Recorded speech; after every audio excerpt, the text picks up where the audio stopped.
Hey everybody, this is the Sliders Review, and welcome to a special edition of Asian and Pacific Islander Heritage Month. And I'm here today to talk to you about Power Rangers Dino Charge, Return of the Caveman. So this is the fourth episode of Dino Charge.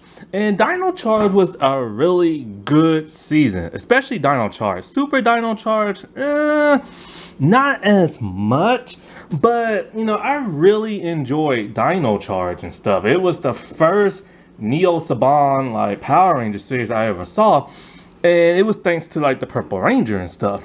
Because she's the one who got me back into Power Rangers after I took a hiatus after RPM.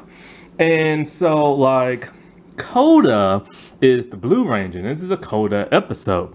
And Coda is played by Yoshi Sadaro, who is the brother of Peter Sadaro, who was in Ninja Steel as the Blue Ranger.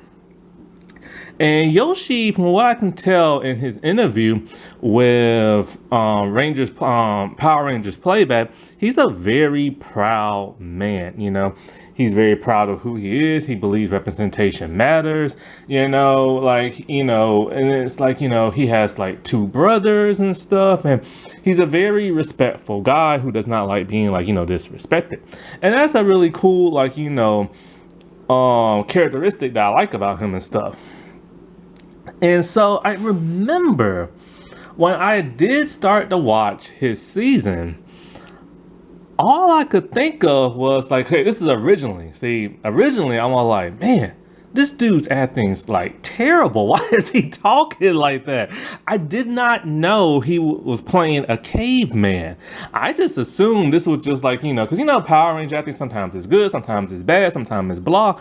And I just assumed that, this was just bad. I'm just like, why is this dude talking like this? Because the first episode I saw was the baseball episode in Super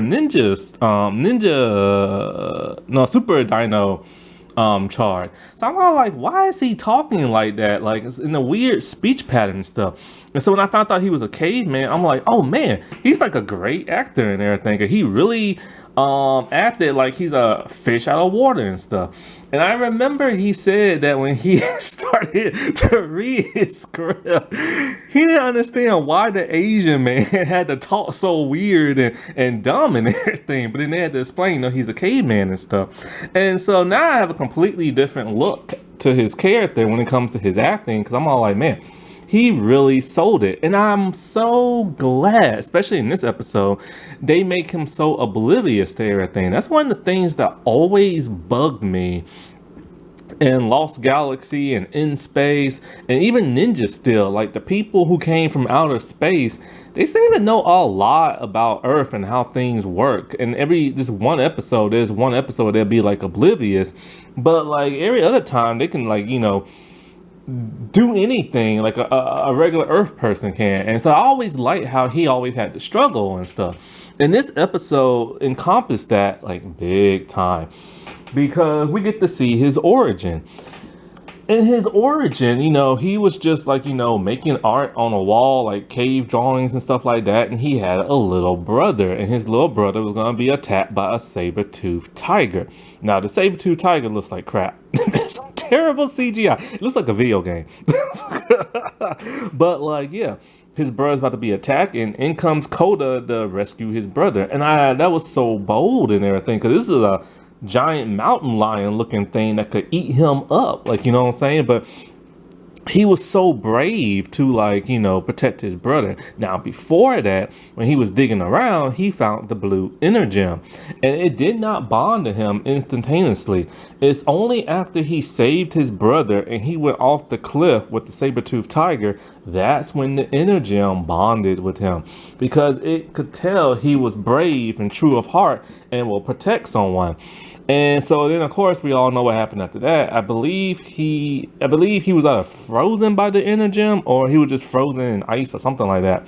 And then he was later thawed out. And, he's now living in the 21st century. And Kendall is somebody who, I think he's like the only person who's allowed to call her that, I believe. Jace probably is too, but Coda is like one of the few who's allowed to call her just Kendall and not Miss Morgan. And I think it's because she sees, he's not all there in the head and he doesn't understand. So he's not probably going to remember to keep calling her that. And because, she's like super smart and he has the brain of that of a caveman and stuff. And so one of the cool transitions I love was from the flashback of his origin story to him waking up in a cave. Because you still assume it's part of that flashback, but no, he's actually asleep. And he sleeps in the cave in his caveman outfit. And he came out kind of erratic and everything. Like he wanted to start like attacking stuff because he heard a strange noise. Kendall had just made like their dino cycles and stuff. And the engine like woke him up and scared the crap out of him. And so we learn in this episode there's a lot of things that just freak him out. The TV, glass doors, like he has a hard time navigating around the 21st century because everything is so alien to him. And one of the most touching things in this episode is that you realize he just wants to go back home to his time.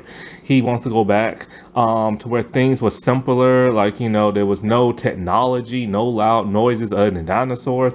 And more importantly, he wants to go back to his brother. Because think about it, he had to leave his brother behind and everything when he got frozen and stuff.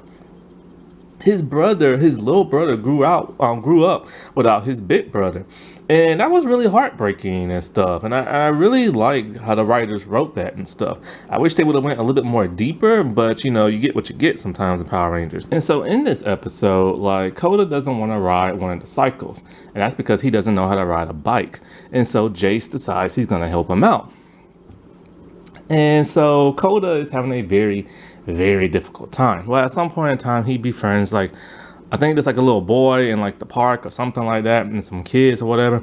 And so the monster finally comes down, and the monster has the ability to make cages, and he never misses. And so he captures Jace at first, and it teleports him on out of there. When he goes to get Coda, the little boy's in the way, so it takes him, Coda, and the bike.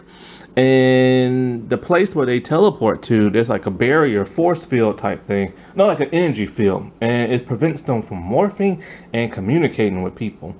And the boy has a hurt leg, and so Jace, he sees that the cage landed on the bike, and it was enough for Coda to slide through and get the boy out. And what's so great about this episode is Coda really takes care of that boy. It probably reminds him of his little brother and stuff. So he makes a splint, he makes fire and a stick, and then they get on out of there, and hopefully he'll get Jace out later. And it's quite the trek that he has to make with the little boy, as the little boy is in pain.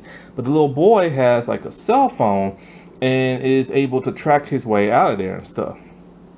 And so by this time, Coda, like I said, it's a trek, man. It's so bad that when we see Coda finally get out the cave, his outfit looks completely different. He looks like a caveman again. It's all ripped, it's torn, it's brown and everything from like the dirt and all kind of other stuff.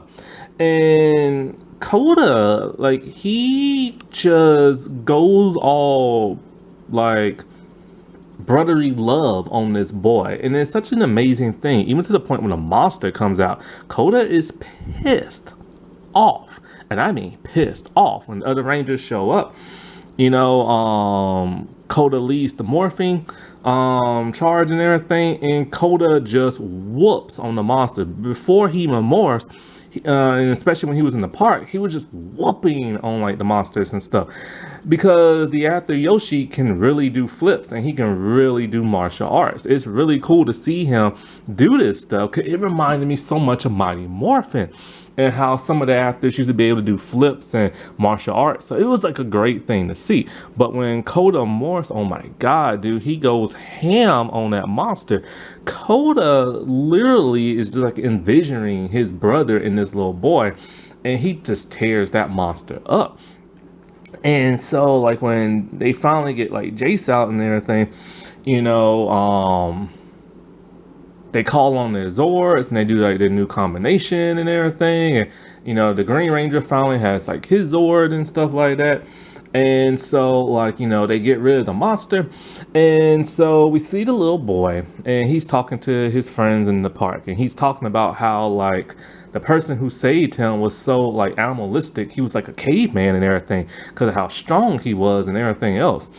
And so we see Coda, he brings the little boy a new bike. And the little boy is thrilled. And so he tells Coda, you know, he can tell that Coda doesn't know how to ride a bike. And he tells him, you know, I will teach you and everything. And so, you know, we see Coda trying to learn how to ride a bike. And it's like, it's great, you know what I'm saying? It's too bad that boy couldn't be like a recurring character like Sophie, like in space and stuff. Happy Asian and Pacific Islander month, everybody. Alrighty, well, I'll talk to y'all later. Bye.